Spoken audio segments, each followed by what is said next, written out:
لا تحزن، الله يخبره أن لا تحزن، إذ يقول لصاحبه لا تحزن أن الله معنا. وأبو بكر يقول يا رسول الله والله لو نظر أحدهم إلى قدميه لرآنا. قال لا تحزن، ما عليك، إن الله معنا، ما ظنك باثنين الله ثالثهما. ظن الحمام وظن العنكبوت على خير البرية لم تنسج ولم تحمي.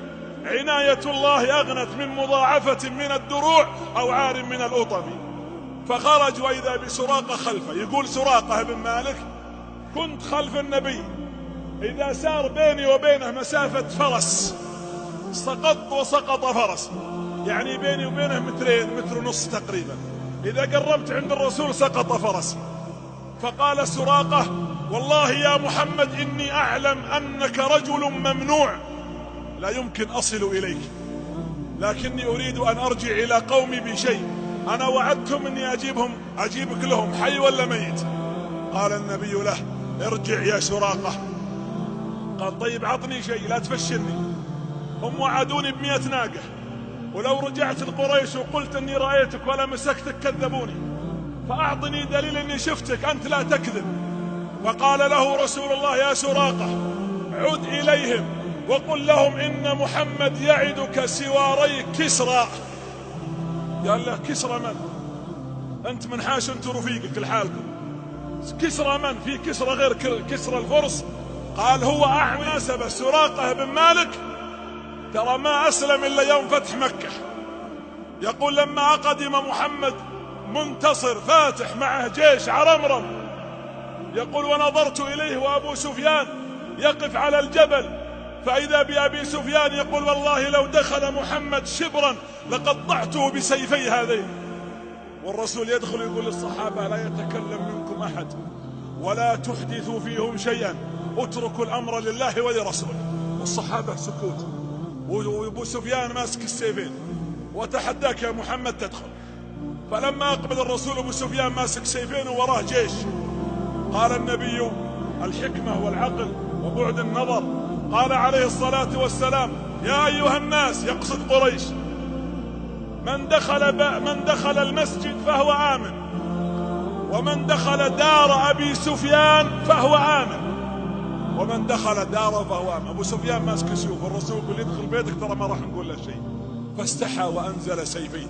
التفت على العباس قال أسمعت ماذا قال؟ قال سمعته. قال أيقصدني أنا المعني؟ قال والله أنت المعني. قال أفي دين محمد هذا؟ هل محمد ينزل الناس منازلهم؟ قال العباس نعم. فقام سراقة والتفت للحوار بين الاثنين، قال أشهد أن لا إله إلا الله وأن محمد رسول الله. خلاص أيقن أنه صاحب قوة. ولما خرج النبي من الكعبة أبو سفيان بغى الإسلام، قال العباس أتراني لو ذهبت إلى محمد أطلب دينه أيقبلني؟ قال نعم. قال كيف يقبلني وأنا طردته من بلده وهجرته وتكلمت عليه وآذيته وقتلت أصحابه؟ قال اذهب إليه، وإذا وقفت أمامه قل له ما قال إخوة يوسف ليوسف. قالوا ايش قالوا له؟ قالوا تالله لقد آثرك الله علينا وإن كنا لخاطئين، وإن لم يستمع فكررها عليه. يقول أتيت النبي قلت يا محمد، هذا أبو سفيان، إني أريد أن أدخل في دينك، إني رأيت من دينك ما لم أره في ديني. فالتفت الرسول صد عنه لأنه متأذي منه، ويلتفت أبو سفيان على الجبل يناظر العباس وهو يشير إليه كما في البخاري، يقول أعد كلامك. قال يا محمد إني أريد دينك. ثم قال أقول لك ما قال إخوة يوسف ليوسف، تالله لقد آثرك الله علينا وإن كنا لخاطئين. ثم كررها 3 ودمعت عيناه عليه الصلاة والسلام، ثم رفع رأسه وقال كلمته الشهيرة المدوية لا تثريب عليكم اليوم يغفر الله لكم وهو أرحم الراحمين. لا تثريب عليك يا أبو سفيان، قتلتنا وطردتنا وتكلمت علينا وقلت فينا ما قلت، لكنك اليوم أتيت إلى دين الرحم وإلى رحمة وسعت كل شيء، رحمة الله جلت قدرته. نحن واثقون بنصر الله. لا تحزن، الله يخبر أن لا تحزن، إذ يقول لصاحبه لا تحزن أن الله معه.